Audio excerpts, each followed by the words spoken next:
Treatment दिली जाते का असा एक प्रश्न उपस्थित करण्यात आला.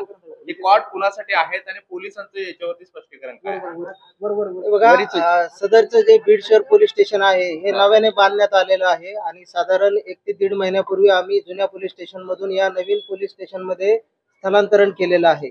सदर पोलीस स्टेशन मध्ये बऱ्याचशा ज्या पोलीस अधिकारी अंमलदारांसाठी ज्या बेसिक सुविधा आहेत त्या सुविधा सुद्धा अजून पुरवणं चालू आहे.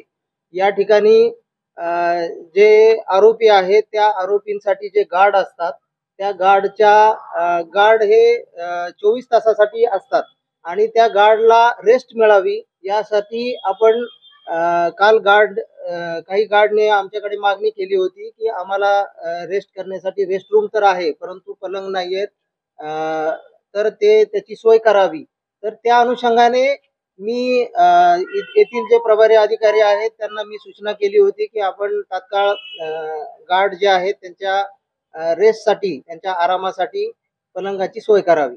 तर हे मुख्यालयातून शासकीय जे पलंग आहेत ते मुख्यालयातून आमच्या गार्डसाठी आम्ही इथे आणलेले आहेत. ट्विट देखील करण्यात आलेले आहेत. पलंग जे आलेले आहे त्याच्यावरती लिहिलेलं तर आहे बेड स्पीक असं कार्यालय असं ते त्याच्यावरती, पण आरोपी इथं आल्यानंतर ते पलंग का आले असाही प्रश्न उपस्थित केला राजकीय नेत्यांपुढे उपस्थित केला होता. हा योगायोग आहे की मग हा निव्वळ योगायोग आहे. मी आता जसं सांगितलं तसंच ते पार्श्वभूमी ही आहे की पोलीस स्टेशन नवीन आहे आणि त्यामध्ये काही सुविधांचा अभाव आहे, जसे पलंग आहेत किंवा आराम करण्यासाठी इतर सुविधा.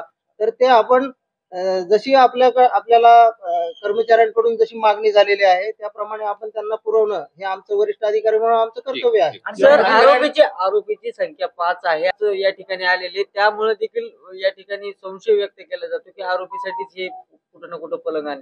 नाही हे चुकीचं आहे. एक इथं 5 पट आणले होते त्यामधला एक पट मध्ये नेलेला आहे आणि 4 बाहेर. तो एक कोणासाठी दिलेला आहे? आमचे एक आरटीपीसी रूम असते त्या रूम मध्ये